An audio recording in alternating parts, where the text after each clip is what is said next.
দেশ জুড়ে চলছে নির্বাচনী প্রস্তুতি। প্রার্থী মাঠে, পোস্টার মাঠে, মাইক মাঠে, আর ভোটার এখন আলমারির সামনে দাঁড়িয়ে গভীর চিন্তায়। জি হ্যাঁ, ঠিকই শুনেছেন। ভোটের আগে দেশের সবচেয়ে বড় প্রশ্ন, ভোট দিতে গিয়ে কি পড়বেন। আমাদের প্রতিনিধিরা সরজমিনে ঘুরে দেখেছেন, ভোটের আগের রাতে অনেক বাসায় চলছে জরুরি বৈঠক।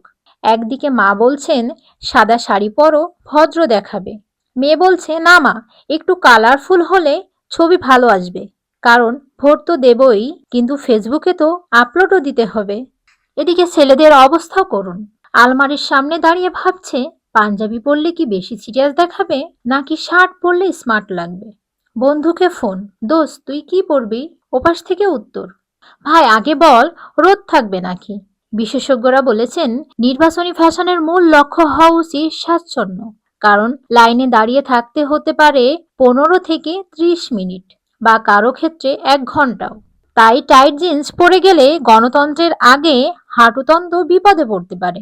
মেয়েদের মধ্যে এবার ট্রেন্ড হালকা শাড়ি, দেশি লুক, চুলে সিম্পল স্টাইল।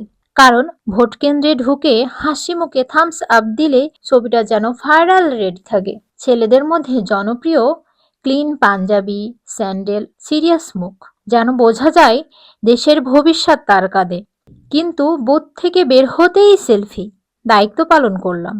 আমাদের এক ভোটার জানিয়েছেন, ভাই আমি তো এমন এক পোশাক পরবো যেন কেউ বুঝতেই না পারে আমি লাইনে কতক্ষণ দাঁড়িয়েছিলাম। আর একজন বলেছেন ভোট দিতে যাচ্ছি, তাই নতুন জামা পরবো। শেষ কবে এমন সিরিয়াস কাজে নতুন জামা পরেছি মনে নাই। তবে নির্বাচন কমিশন বলছে ফ্যাশন করতে পারেন, কিন্তু শালীনতা বজায় রাখতে হবে। কারণ ভোট কেন্দ্র র্যাম্প না, এটা দায়িত্বের জায়গা। বিশেষ বিশ্লেষণে দেখা গেছে ভোটের দিন আয়নার সামনে সময় গড়ে 12 মিনিট বেড়ে যায়। কারণ ভোটের সিলের আগেই নিজেকে সিলেক্ট করা জরুরি। সর্বশেষ বার্তা একটাই, পোশাক যাই হোক ভোটটা দিতে ভুলবেন না।